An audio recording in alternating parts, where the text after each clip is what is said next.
అన్న అసలు ఈ మందు తాగిన తర్వాత ఎలా ఉంటుంది ఏంటి అసలు ఏ మందు తాగుతున్నారో తెలుస్తుంది ఏమో మంజూరు అండి ఇది. ఎలా ఉంటుంది తాగిన తర్వాత జిగ్గుమంతుంది. 5 నిమిషాలు పోయిన తర్వాత మరి ఏమి ఉండదు, మళ్ళీ ఏముండదు, ఇంకేం ఉండదు. మళ్ళీ తాగాలి, మళ్ళీ తాగాల. మళ్ళీ తాగాల్సిందే. ఎంత మంది అంత అది 150 రూపాయలు, 150 రూపాయలు. మరి ఇంకోటి కూడా తాగితే 300 అయిపోతుంది. 300 ఎక్కడ సరిపోతుంది? 500 కావాలండి 3 కోట్లకి. 500 కావాలి.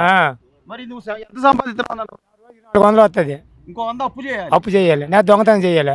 ఎట్టన్నా ఎలా అసలు మరి ఎట్టది మనం చేసేది ఏముంది? మందు తాగడం మానేయమంటున్నాడు ఆయన. అసలు మానేమంటాడు, ఏకం పూర్తి తీసేది ఉండదు. తీసేస్తే మానేయచ్చు. ఇప్పుడు ఈ మందు ఎక్కువ కదా సగం చచ్చిపోరు, తీసేది మరి చచ్చిపోతారు.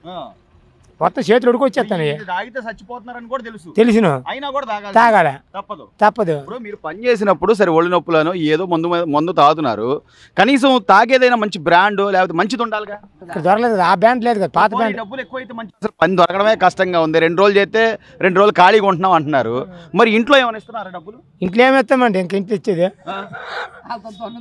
ఇక వీళ్ళు అడుగు ఉతుక్కోవడం. ఇవి మీ బట్టలు మీరే ఉతుక్కోవడమా? గొడవలు అయ్యి నేను ఎందుకు చేస్తాను నీకు పని అంటున్నారంట. ఇంకా అంటారు. ఇప్పుడు కరెంటు బిల్లు ఎంత కడుతున్నావు నువ్వు?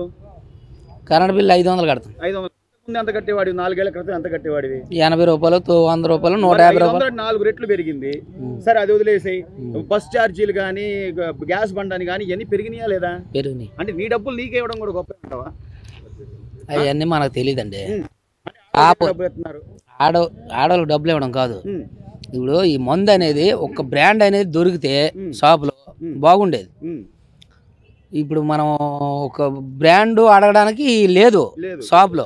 బ్రాండ్ అంటే ఏంటో తెలియదు. బ్రాండ్ అంటే ఏంటో తెలియదు. 100, 150, 200. కనీసం అసలు ఆ పేరైనా తెలుస్తుందా? బ్రాండ్ పేరు తెలియదు.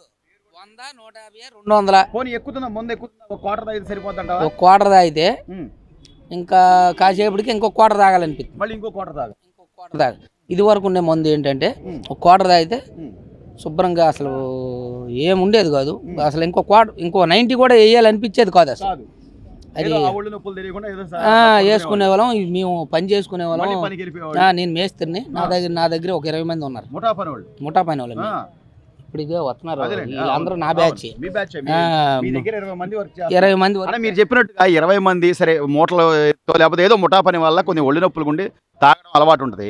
మరి ఇదంతా తెలిసే జగన్మోహన్ రెడ్డి గారు మద్యపాన నిషేధం చేస్తాను, అసలు ఎక్కడ మందు అనేది కనపడకుండా చేస్తాను అని చెప్పి హామీ ఇచ్చారు. కనపడకుండా చేయడం, మందు కనపడకుండా చేయడం అనేది అసాధ్యం అండి. ఎవరి వల్ల కాదు, అది అవదు. కానీ ఆమె ఎందుకు ఇచ్చాడో ఆయన అవన్నీ మనకు ఎందుకు గానీ, కాకపోతే ఇచ్చే మందులో కొద్దిగా మంచిది, డబ్బులు బాగుండేది. అనారోగ్యం అంటే నా చేయి చూడు, చూడు చూడు చూడు.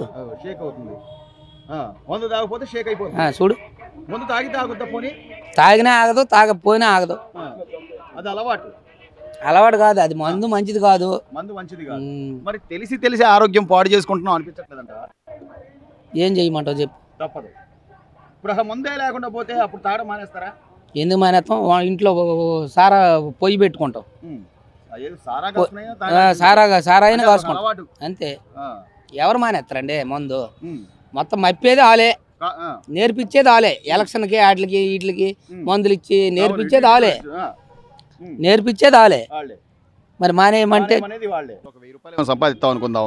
మరి ఇంట్లో కూడా ఇంట్లో అంటే ఇంట్లో పోషించుకునేది నేనే. పిల్లలు మరి ఇంట్లో మరి నాకు పని చేసే వాళ్ళు ఎవరు లేరు. నాకు 2 పిల్లలు.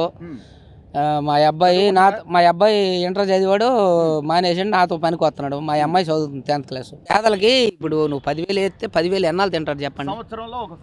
ఒకసారి వేస్తున్నావు, ఆ 10,000 ఎన్నాళ్ళు తింటావు? 10,000 నీకు ఉపాధి, నీకు డైలీ ఒక 500 పని కల్పిస్తే కష్టపడి పని చేసుకుంటారు. ఏమండి పని చేసుకుంటారు.